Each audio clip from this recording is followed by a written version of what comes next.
இப்போ நம்ம பார்க்க போற டீடைல் வந்து என்ன அப்படின்னா, distinguish between cheque and bill of exchange. Bill of எக்ஸ்சேஞ்சுக்கும் செக்குக்கும் இருக்கிற டிஃபரன்ஸ் தான் பார்க்க போறோம். First drawn. Bill of exchange வந்து பார்த்தீங்கன்னா, bill of exchange can be drawn on any person including banker. யார் வேணா ட்ரா பண்ணிக்கலாம். பட் செக் வந்து எந்த பேங்க் போட்டு கொடுக்குறாங்களோ அந்த பர்டிகுலர் பேங்கர் கிட்ட மட்டும் தான் நம்ம வந்து எடுக்க முடியும். அடுத்து வந்து இருக்கிற டி என்ன அப்படின்னா டிஸ்கவுண்டிங். நம்ம வந்து பில் ஆஃப் எக்ஸ்சேஞ்ச் வந்து சம்டைம் டிஸ்கவுண்ட்ல வந்து கொடுக்கலாம். பட் வந்து செக்கை வந்து நம்ம டிஸ்கவுண்ட் பண்ணவே முடியாது. அடுத்த டி எப்படின்னா என்னன்னா டிஸ்ஆனர். பில் ஆஃப் எக்ஸ்சேஞ்ச் வந்து டிஸ்ஆனர் ஆகிறதுக்கு வாய்ப்பு இருக்கு. ஆனா வந்து செக் வந்து டிஸ்ஆனர் ஆகிறதுக்கு வாய்ப்பே கிடையாது.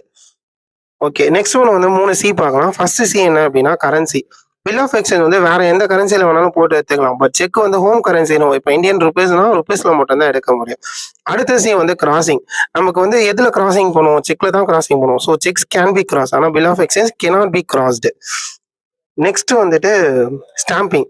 ஸோ நம்ம பில் ஆஃப் எக்ஸ்சேஞ்சில் கண்டிப்பாக ஸ்டாம்ப்ஸ் வந்து இது முத்திரை வந்து குத்திருப்பாங்க. பட் செக்கில் வந்து அந்த மாதிரி எந்த ஒரு ஸ்டாம்பிங் வந்து பண்ணியிருக்க மாட்டாங்க. ஸோ 3 டி பார்த்துருக்கோம். Drawn, discounting, dishonour. அடுத்து வந்துட்டு கரன்சி கிராசிங் பார்த்தோம். லாஸ்ட்டாக பார்த்தது வந்து ஸ்டாம்பிங். ரொம்ப ரொம்ப இம்பார்ட்டன்டான ஒரு டிஸ்டிங்கிஷ் பிட்வீன் பார்க்க போறோம். அதான் distinguish between entrepreneur and entrepreneur. இந்த ஒரு கொஸ்டின் படிக்கிறது ரெண்டு கொஸ்டின் படிக்கிறதுக்கு சமம். ஸோ இதுக்கு ஒரு ஷார்ட்கட்டை போட்டுலாம். அது என்ன அப்படின்னா RRS DOT. இப்போ பால் டப்பா, அசல் கோளாறு யார் வேணாலும் நீங்க எடுத்துக்கலாம். இப்போ அவங்களே நிறைய இண்டிபெண்டன்ஸ் சாங் பாடும்போது அவங்க வந்து ஒரு ஆண்டர்பிரினரா இருக்காங்க. அதே பால் டப்பாவோ அசல் கோளாரோ இன்னொரு மூவிஸ்க்கும் ஒர்க் பண்றாங்களே. இப்போ வந்து அவர் வந்து ஹாரிஸ் ஜெயராஜ் கூட வந்து மக்காமிஷி பாட்டுக்கு அந்த படத்துக்காக ஒர்க் பண்ணாரு. ஸோ அப்போ வந்து அதே பால் டப்பா வந்து ஆண்டர்பிரினர் கிட்ட ஒர்க் பண்றதுனால அவர் அந்த இடத்துல ஒரு entrepreneur. First R reward. So ரிவார்ட்ல என்ன சொல்ல வராங்க? இப்போ அந்த அவரோட ஆல்பம் ஹிட் ஆயிடுச்சு அப்படின்னா அவருக்கு என்ன கிடைக்கும்? ப்ராஃபிட் கிடைக்கும். அதே வந்து என்டர்பிரினருக்கு வந்துட்டு ப்ராஃபிட்லாம் கிடைக்காது. அவர் செய்யற வேலைக்கு வந்து சேலரி தான் கிடைக்கும்.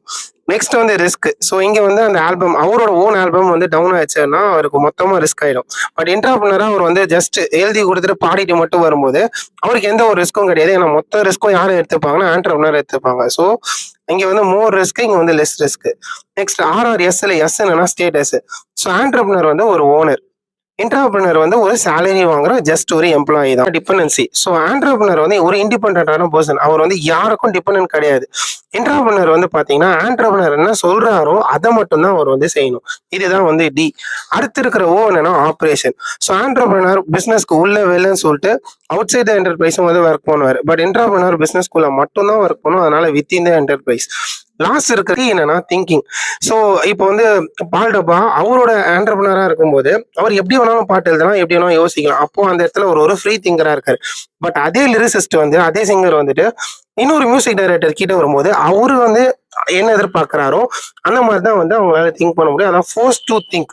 இதே கொஸ்டின் ஆண்டர்பிரினர் வெர்சஸ் மேனேஜர்னு வரும்போதும் இதே RRS பாயிண்ட் நீங்க அங்கேயும் யூஸ் பண்ணிக்கலாம். பட் என்டர்பிரினருக்கு பதிலாக அந்த இடத்துல மேனேஜர் அப்படிங்கிற வார்த்தை வரும்.